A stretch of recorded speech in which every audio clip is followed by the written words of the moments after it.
Salut Rémi, Salut Pierre, comment ça va? ça va et toi? Ouais, ça va, merci. Bienvenue à tous. Bonjour. On se retrouve pour l'épisode 5 de The Confluence Talk, une émission qu'on a sortie depuis début janvier et c'est l'épisode 5 aujourd'hui. On se retrouve pour parler de l'anciennat. On a parlé du ministère apostolique, Rémi, il y a 2 semaines de ça. Ouais. Et aujourd'hui, c'est la question de l'anciennat qui se pose. Qu'est-ce qu'un ancien? Comment ça fonctionne dans une église? Comment ça fonctionne dans notre église, notre famille d'église? Parle-nous un petit peu de ça. Ok, ça marche. Je pense que tu peux aussi en parler puisque peux tu es aussi en toi-même parler. ancien Tout dans à notre fait, église. Tout à fait. Alors, ce que je voulais dire d'abord par rapport à l'anciennat, pour faire un petit peu le lien avec ce qu'on a dit à l'épisode précédent sur le mystère apostolique, c'est que dans le Nouveau Testament, les anciens sont nommés, ou en tout cas les apôtres font nommer des anciens. Donc il y a un peu un lien entre l'apostolat, le ministère apostolique, et l'anciennat. Il y a une institution, parce que je crois que l'anciennat, c'est quelque chose de l'ordre de l'institution, qui est mis en place par le ministère apostolique dans le Nouveau Testament. Et donc, on voit ça beaucoup dans le livre des Actes. Mais si tu regardes un peu historiquement, on a souvent détaché des fonctions différentes. On a détaché l'ancien de l'évêque Et du pasteur. Si tu prends par exemple le fonctionnement de l'Église catholique romaine, très tôt, on a un évêque, donc c'est le mot épiscopos en grec, qui veut dire gardien ou surveillant, qui va être comme une sorte de supérieur hiérarchique ou supérieur spirituel d'un collège d'anciens qu'on appelait le presbytérum, parce que le mot ancien en grec du Nouveau Testament, c'est presbyteros, et d'ailleurs en latin, il donne presbytérie, et c'est ce mot-là qui donne le mot prêtre en français. Donc c'est le même terme en fait. C'est le même terme. Ok. En fait, quand on dit je suis prêtre ou je suis ancien, sans s'en rendre compte, C'est en la fait, même on dit chose. la même chose.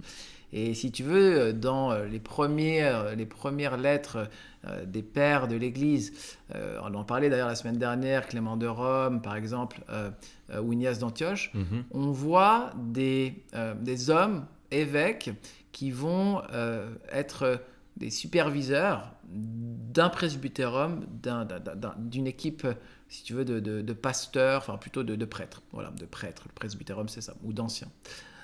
Le problème avec ce fonctionnement, alors ça c'est un des fonctionnements, et un autre fonctionnement, on va trouver ça par exemple dans l'église protestante française, très répandu, donc il y a beaucoup de gens qui vont écouter ce podcast, qui vont se retrouver là-dedans. Le pasteur. Voilà, c'est le modèle du pasteur, souvent un pasteur unique, avec cette très forte conviction qu'il faut qu'il y ait un pasteur à la tête. Et souvent, on va appeler les anciens une forme de conseil, qui prend la forme souvent d'un conseil d'administration, quelque chose en tout cas de très administratif, beaucoup plus que spirituel, même si d'une église à l'autre, le conseil Il d'administration... peut y avoir des décisions spirituelles aussi qui Voilà, il y a même parfois des bagarres, donc Ouais. qui a un peu le pouvoir spirituel dans l'église. Donc je sais qu'il y a beaucoup d'histoires dans beaucoup d'églises où tu as une sorte de vision du pasteur, de l'autre côté la vision du conseil d'administration, et puis même d'ailleurs le conseil d'administration vote le pasteur, et puis parfois tu as 70% ou 80% de votants, etc. Bon. Mais tu sais jamais qui sont les 20% qui Et tu sais pas qui t'a dit non, lui on veut pas que ce soit notre pasteur. Donc bon, ça c'est pas un fonctionnement qu'on voit dans le Nouveau Testament. Ce qu'on voit dans le Nouveau Testament, et il me semble que c'est très intéressant d'y réfléchir, même pour ceux qui ont un modèle pastoral qui est établi, et j'inviterais vraiment les gens qui écoutent le podcast à y réfléchir, c'est que dans le Nouveau Testament, les anciens, les évêques et les pasteurs, selon notre compréhension, sont mis au même niveau, et c'est la même fonction. Je veux juste fonder ça bibliquement, si c'est bon. Vas-y, totalement, Okay. totalement. Donc en fait, dans Actes au chapitre 20, si on prend à partir du verset 17, il est question de Paul, et donc il est dit cependant de Milet c'est une ville, La ville. Paul envoya chercher à Éphèse les anciens de l'église. Donc il va faire chercher les anciens de l'église. Lorsqu'ils furent arrivés vers lui, il leur dit. Et là, Paul va leur parler avec son cœur, il va leur ouvrir son cœur, il va leur dire tout un tas de choses. Et quand tu vas tourner, parce qu'on ne peut pas lire tout le passage, c'est un peu long, on arrive au verset 28, et dans le fil de ce qu'il leur dit, à ces anciens d'Éphèse, il leur dit « Prenez donc garde à vous-même et à tout le troupeau sur lequel le Saint-Esprit vous a établi évêque, pour paître l'Église de Dieu qu'il s'est acquise par son propre sang. » Donc là, c'est très intéressant parce qu'il dit aux anciens qu'ils sont les évêques. Et en même temps, il va leur dire, vous paissez le troupeau. Et donc, le fait C'est un peu les pasteurs, quoi. C'est les pasteurs. Ouais, Voilà, exactement. Et donc, dans la compréhension du Nouveau Testament, en fait, les anciens sont les évêques et sont les pasteurs. Alors, comment est-ce qu'on peut expliquer cette variété de mots ? Alors, c'est intéressant parce que le mot évêque, il a une racine grecque, épiscopos, surveillant gardien, et c'était des fonctions qui étaient attribuées dans la société civile romaine à des gens qui en supervisaient d'autres. Donc, c'est un mot assez commun qui est utilisé dans le grec, voilà, autour du monde de la Bible à l'époque. Et puis, le mot presbytéros, ancien, il vient de presbytéros, qui est en fait une traduction du mot hébreu zaken, ancien. Ok. Et en fait, un zaken, c'est quelqu'un qu'on retrouve déjà dans l'Ancien Testament très souvent. Ça me parle pas. Ouais. Dans l'Ancien Testament, tu as Moïse qui va déléguer des responsabilités à des responsables qui sont les anciens du peuple. Ok, ouais. Et c'est très ancien, ça, justement. Donc, en fait, on a toujours avec Moïse les anciens. Et tu vas retrouver ça dans le Nouveau Testament. Par exemple, si tu vas dans le Proverbe 31 de la femme vertueuse, il est dit qu'elle, en fait, elle est vertueuse parce qu'elle elle s'emploie aux tâches domestiques tout en étant une super commerçante. Elle a des champs, des servantes, etc. Et son mari est aux portes de la ville avec les anciens. Avec les anciens du peuple. Okay. Et si tu regardes dans l'Évangile, qui a mis à mort Jésus ? Les scribes, les principaux sacrificateurs et les anciens du peuple. Ouais, c'est pas nouveau en fait. C'est pas nouveau. Ouais. Et en fait, dans le Nouveau Testament, Dieu donne responsabilité aux apôtres qui vont continuer la tradition de confier, de déléguer l'autorité aux anciens. Ok, et ben parle-nous justement de cette autorité. Si on rentre un peu plus dans le détail, c'est quoi le rôle d'un ancien ? Concrètement, il y a une partie enseignement. Ils sont quand même. Alors, les apôtres sont dédiés à la parole et à la prière. On voit dans Actes et notamment. Moi, il y a cette partie-là où j'aimerais te questionner parce que est-ce que c'est les anciens ? Est-ce que c'est les apôtres ? Ils nomment des diacres dans Acte 6, si je dis pas de bêtises, pour qu'ils soient justement sur cette partie consacrés à la parole et à la prière. Quelle est la mission d'un ancien ? Ok, alors c'est très intéressant. Pour aller plus loin, il faut quand même que j'ouvre la porte du mot pasteur, parce que je t'ai parlé des anciens, je t'ai parlé des évêques. Dans ces deux mots, on a déjà des significations importantes pour qu'on trouve quelle est leur fonction. Mais puisqu'ils sont en même temps les pasteurs, on a aussi besoin de ce mot-là.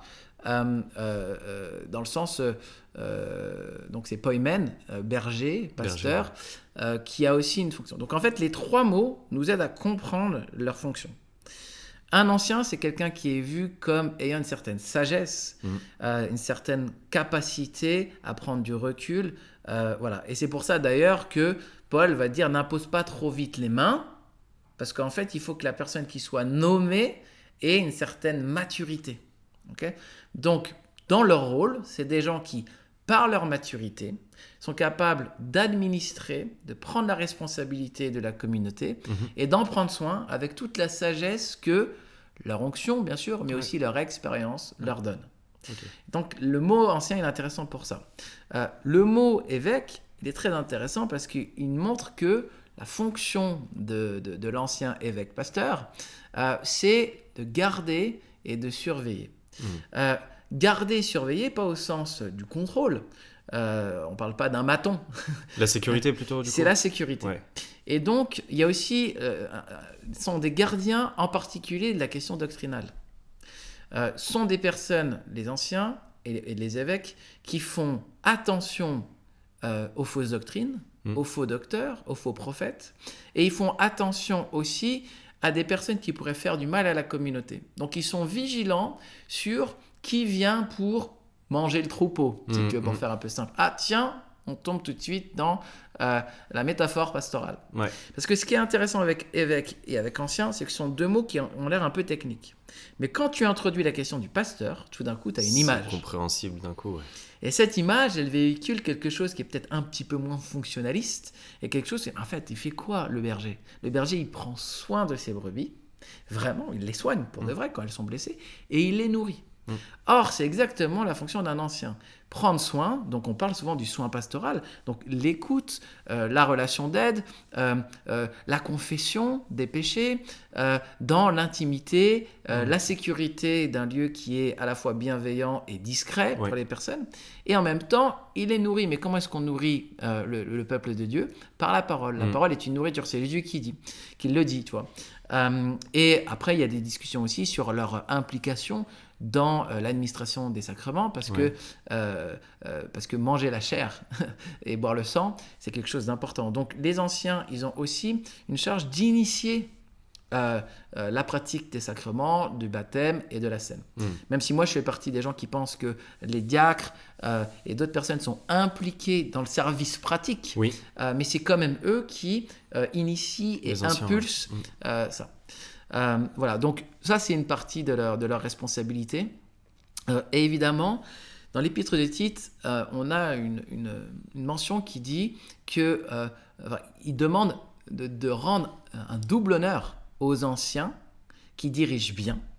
Donc qu'un double honneur soit rendu aux anciens qui dirigent bien, en particulier ceux qui sont attachés à l'enseignement. À la prédication et l'enseignement.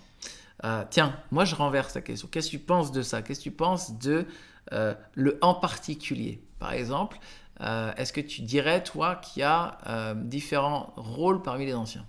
C'est une bonne question. C'est une question un peu compliquée parce que ça soulève est-ce que tous les anciens prêchent? Est-ce que tous les anciens enseignent?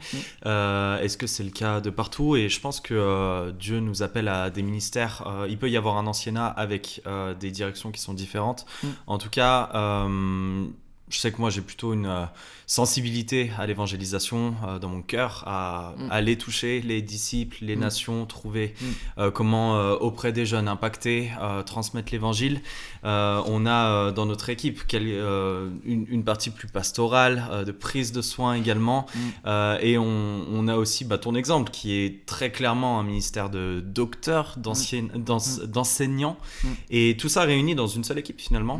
Ça veut pas dire que j'enseigne pas, ça veut pas dire que t'es pas pastoral, ça veut pas dire qu'on n'évangélise pas, mais pour le coup Dieu réunit son église et construit un collège d'anciens, je trouve, avec des ministères qui sont quand même intéressants. On a aussi dans le reste de l'église des personnes qui ont des dons et des ministères là-dedans, mais clairement le fait de voir qu'on soit pas tous attachés uniquement à l'enseignement ou uniquement à l'évangélisation, met un cadre de liberté, je trouve, dans notre équipe, où il n'y a pas la pression qui repose sur une seule personne, où on s'attend à ce que cet ancien nous conduise uniquement dans son ministère. Non, on est tous ensemble en mission, et c'est là où le fait d'être collégial nous permet de s'édifier les uns avec les autres. Moi, je compte sur toi, sur des questions. Je sais qu'on m'attend aussi sur la jeunesse ou d'autres choses, et c'est normal, parce que Dieu nous appelle à ça, et donc on rentre simplement dans nos ministères. Et après, derrière, il y a une part de responsabilité qui peut être plus importante sur l'enseignement, notamment quand on a besoin d'un docteur. Moi, j'aime bien venir chercher mon Rémi, parce que je sais qu'il va pouvoir répondre à mes questions. Et puis après, transmettre également. Je pense que l'important, c'est aussi de pouvoir susciter et identifier en quelque sorte dans l'Église qui pourrait avoir ces responsabilités, qui pourrait grandir et former petit à petit progressivement ces personnes-là. Une chose que tu soulignes qui me semble clé quand on parle de l'anciennat, c'est que dans le Nouveau Testament, il n'y a pas un ancien, il y a toujours des anciens. C'est toujours des nominations au pluriel. Et donc effectivement, la diversité des dons qui se retrouvent dans une équipe d'anciens permet à cette équipe au pluriel de fonctionner de manière complémentaire. Et je pense que la complémentarité d'une équipe d'anciens, en fait, est l'une des images, l'un des marqueurs, l'un des reflets de la Trinité. Ça, c'est un truc très simple, mais on ne le dit pas forcément. Le couple homme-femme, qui ont des enfants d'ailleurs, l'homme et la femme ont été faits à l'image de Dieu, et donc il y a une sorte de... Pour rendre l'image de Dieu, il faut être dans la multiplicité et dans la complémentarité. Je trouve que lorsqu'on a un pasteur tout-puissant, entre guillemets, mais même si ce n'est pas le cas du pasteur dans son cœur, mais parfois ça arrive, finalement, on ne rend pas assez bien compte de la vérité de la doctrine trinitaire, où le Père, le Fils et le Saint-Esprit agissent dans la communion et dans l'unité de l'opération. Et c'est très intéressant, je trouve, quand nous, on est en équipe avec toi, avec Will et avec Michel, qu'on cherche toujours le consensus dans l'esprit. C'est en même temps intéressant parce que dans la théologie trinitaire, on a la monarchie du Père. C'est-à-dire que c'est le Père qui envoie le Fils, et le Père et le Fils envoient l'Esprit Saint, selon une compréhension un peu latine de la Trinité, mais c'est jamais le Fils qui envoie le Père. Il y a quand même une réalité que le Père est le principe sans principe, la source sans source en quelque sorte. Et ça, je trouve qu'on essaie de le trouver et de le retrouver aussi un petit peu dans la fonction d'ancien principal. On est co-égal, tu vois, un peu comme les personnes sont co-égaux, donc on ne trouve pas quelqu'un qui est vraiment au-dessus en nature, quelque part, mais il y a quand même une réalité que, on va dire que Will, c'est l'ancien principal, tu vois. Et on va retrouver ça, je pense, dans l'anciennat de Pierre, on va retrouver ça plus tard, quand Pierre part à Rome, dans l'anciennat de Jacques à Jérusalem. Et même si on a des équipes apostoliques ou des équipes d'anciens, il me semble qu'il y a quand même un fondement biblique à une sorte de... quelque chose qui s'enracine dans cette idée de la monarchie du Père. Et c'est vrai que ça nous aide souvent à fonctionner. Ça, c'est un point que je voulais souligner. Il y a un autre point, et peut-être on pourrait lire Timothée 3, c'est comment un ancien est modèle pour la communauté. Parce qu'on peut dire il fait ci, il fait ça, mais être un ancien, c'est d'abord être. Qui il est. Ouais, qui il est. Je ne sais pas si ça te dérange qu'on prenne 1 Timothée 3. Non, on va le lire. Voilà, qu'on avance à partir du verset 1. Ouais, on va le lire, je pense que ça peut être intéressant. Cette parole est certaine. Si quelqu'un aspire à la charge du coup d'évêque, il désire une œuvre excellente. Il faut donc que l'évêque soit irréprochable, mari d'une seule femme, sobre, modéré, réglé dans sa conduite, hospitalier, propre à l'enseignement. Il faut qu'il ne soit ni adonné au vin, ni violent, mais indulgent, pacifique, désintéressé. Il faut qu'il dirige bien sa propre maison et qu'il tienne ses enfants dans la soumission et dans une parfaite honnêteté. Car si quelqu'un ne sait pas diriger sa propre maison, comment prendra-t-il soin de l'Église de Dieu ? Il ne faut pas qu'il soit un nouveau converti, de peur que, enflé d'orgueil, il ne tombe sous le jugement du diable. Il faut aussi qu'il reçoive un bon témoignage de ceux du dehors, afin de ne pas tomber dans l'opprobre et dans les pièges du diable. Ouais. Plusieurs trucs que j'ai envie de relever liés à notre culture là-dedans. Alors déjà, le modèle en moralité, le modèle en éthique. J'aime beaucoup que la Bible dise de ne pas imposer trop vite les mains, parce qu'en fait, il faut juger de si la personne qui va se présenter devant les autres et qui va enseigner, d'ailleurs on le voit, il faut qu'il soit apte à l'enseignement, chose que tu ne vas pas retrouver dans la liste après des diacres. Donc là, on pourra c'est une des distinctions fortes. C'est une des distinctions fortes. Mais comment est-ce que tu peux te présenter devant le peuple de Dieu en enseignant la parole régulièrement, en étant un modèle, si en fait dans ta vie il y a des choses cachées, graves, tu vois, des choses qui finalement te disqualifient sur le plan moral.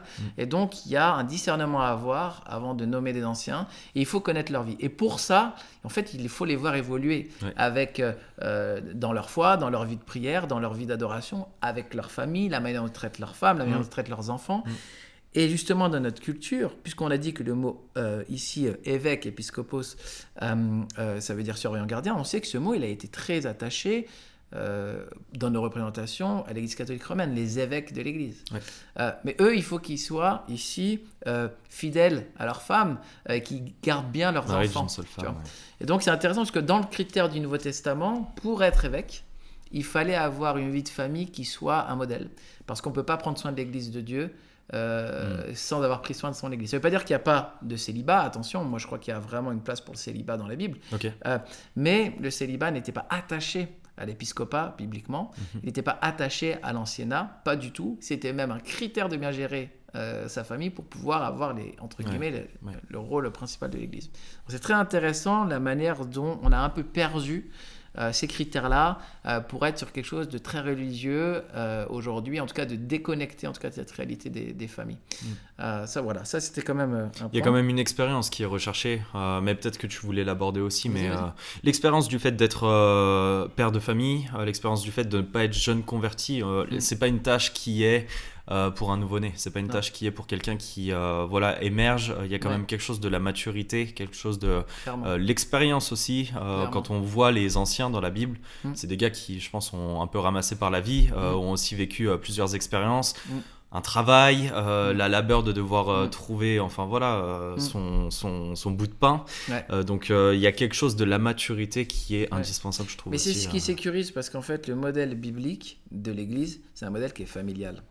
C'est difficile à passer à côté. La Bible parle de mères spirituelles. Oui. D'une certaine manière, il y a des mères dans l'Église, il y a des pères dans l'Église, et il y a un côté où il y a des anciens qui sont là, qui ont une certaine expérience, une certaine autorité et qui sécurisent l'ensemble de ce qui se passe dans l'Église.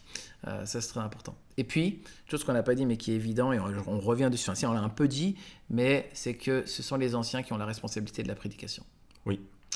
Par rapport à ça, ça pose beaucoup de questions aujourd'hui sur qui prêche pas. Bibliquement, donc on l'a vu tout à l'heure chez Tite, dans Tite, que ceux qui, parmi les anciens, s'attachent à la prédication et l'enseignement soient dignes d'un double honneur. Oui. Certains diraient d'un double honoraire même, parce que ce texte parle en fait du salariat de ceux qui prêchent. En tout cas d'un droit de prédicateur. Oui. Et là, encore une fois, dans cette liste, il faut qu'il soit apte à l'enseignement. L'enseignement est un exercice de l'autorité formelle et clairement dans le Nouveau Testament, c'est très attaché à la fonction d'ancien. Lorsqu'on lit les épîtres pastorales, on pourrait même pour nous les appeler les épîtres apostoliques, mais ça c'est un autre débat. Moi j'avais aussi une question à te poser puisque tu es en fait un jeune ancien de notre Église. Oui. Tu as vécu cette entrée dans l'anciennat récemment, donc les souvenirs sont là. Comment ça s'est passé pratiquement pour toi ? Peut-être même tu peux nous en dire un peu plus sur pourquoi, etc. Mais de manière très pratique, que les gens comprennent comment ça se passe, la nomination d'ancien. Tout à fait. Déjà, moi j'aimerais souligner qu'il y a deux appels. Il y a celui que moi j'ai reçu il y a plusieurs années en arrière où j'ai toujours ressenti dans mon cœur qu'il y aurait un appel à l'anciennat. Et puis aussi celui qu'il y a eu de la part de l'équipe à venir m'inviter. Et avant la nomination, il y a quand même eu une longue phase de découverte de comment fonctionne l'équipe. Et avant ça, encore plus longue phase de voir comment on a fonctionné en tant que famille dans l'église, dans mon travail, aussi des démarches de sanctification qui ont eu lieu dans toute cette période. Et il y a à peu près 1 an et demi, une invitation à venir rejoindre l'équipe pour voir comment fonctionnent les réunions et puis surtout prier ensemble. En fait. Moi, c'est vraiment la prière que je retiens de ça, se retrouver pour prier et chercher Dieu sur la direction. Et il y a eu toute cette phase de découverte, alors avec plein de choses que je faisais déjà avant dans l'église, mais quand même une insistance sur la prédication pour voir ce qu'on vient de partager, être propre à l'enseignement. Ouais. La présidence aussi, que nous on qualifie que c'est quelque chose qui est mené par les anciens dans l'église. Donc la présidence des cultes. La présidence des cultes, tout à fait. Et après cette phase-là, il y a eu du coup la nomination, l'imposition des mains. Et là pour le coup, moi je me suis senti super entouré avec Chloé, il y avait les enfants aussi qui étaient là, Louise et Will. Et l'équipe apostolique avec George, avec David et John étaient là avec leurs épouses qui ont été présentes, mais c'est les apôtres qui ont imposé les mains avec le reste de l'équipe d'anciens. Donc là, ça a été un moment très fort pour nous où on s'est senti entouré et puis il y a quelque chose de la confirmation devant l'église locale. Donc ça s'est pas fait en petite salle ou en petit groupe, c'était un dimanche pendant le culte où on a pris ce moment-là pour imposer les mains. Et puis par la suite, toujours beaucoup de bienveillance, une certaine forme de redevabilité les uns envers les autres aussi, mais aussi avec l'équipe apostolique qui est présente. Il y a un événement important, je dirais, c'est que George est venu nous voir avec Chloé quelques mois avant la nomination pour savoir comment on allait, pour nous questionner sur certains aspects de notre vie. Et on n'a pas ressenti du contrôle ou de la méfiance, mais simplement, est-ce que c'est la bonne saison ? Est-ce que vous êtes prêts ? Est-ce que vous êtes sûr d'avoir bien compris ? Et on prie ensemble et on y va, quoi. C'est comme ça que ça s'est passé. Pour nous, c'était vraiment un plaisir de t'intégrer à l'équipe d'anciens. Ça ajoute des compétences, mais surtout ça ajoute du relationnel, de qualité, du discernement collectif. Et je voulais juste témoigner que il ne faut pas hésiter en tant qu'équipe à nommer régulièrement des anciens. Alors déjà parce que ça veut dire que vous êtes en mission, vous voulez grandir, vous voulez vous développer, vous voulez implanter des églises, mais aussi parce que sinon on se sclérose, on se recroqueville sur nous-mêmes, on a besoin de plus de personnes. Il ne faut surtout pas tomber dans cette logique de contrôle. Et le fait que tu viennes dans notre équipe qui était déjà un peu installée depuis longtemps, je pense que ça nous a fait tous beaucoup de bien. Et ça, je peux vraiment en témoigner. Donc ne pas hésiter à nommer des anciens, et en particulier à des anciens qui sont jeunes, entre guillemets, parce que la maturité n'attend pas toujours les âges. Et Paul a dit à Timothée que personne ne méprise ta jeunesse, parce que Timothée était prêt, même s'il était relativement jeune. Et c'est exactement ce qu'on a vécu avec toi. Tu apportes des choses qu'aucun de nous pouvons porter. Et donc, voilà, c'est vraiment toujours une joie de travailler en équipe avec toi. Il y a une joie d'équipe, il y a une joie d'amitié. Je trouve que ce serait difficile de cantonner ces relations qu'on a à uniquement de la vie pratique d'église ou de la vie dans une démarche spirituelle. Et c'est là où j'aimerais souligner aussi le fait d'aller jouer au foot ensemble, de boire une bière ensemble, de passer des temps ensemble qui nous apprennent aussi à vivre et à découvrir notre équipe, nous voir aussi avec nos familles, apprendre à nous aimer en tant que famille. Et c'est tellement une valeur qui est sur le cœur du Père qu'elle est indissociable aussi dans cette équipe d'anciens. Si en tant qu'ancien on modèle ça, des relations d'amitié, de confiance, etc., je pense que ça se diffuse. C'est un ADN qu'après il y a dans l'église. C'est de l'ADN. On se confie les uns aux autres, même jusqu'à de nos péchés. Du coup, après, on peut dire aux autres, on se confie les uns aux autres, on fait sortir les choses à la lumière pour que Dieu sanctifie. Il faut déjà que ce soit là entre nous, à mon avis, pour que ça fonctionne. C'est ça, tout à fait. Trop bien, merci beaucoup Rémi pour cet épisode, c'était très enrichissant. On se donne rendez-vous comme d'habitude dans 2 semaines, le vendredi matin à 7h. Et vous pouvez retrouver cet épisode sur Spotify, sur Apple Podcast et puis sur YouTube en vidéo. Au revoir tout le monde. À bientôt.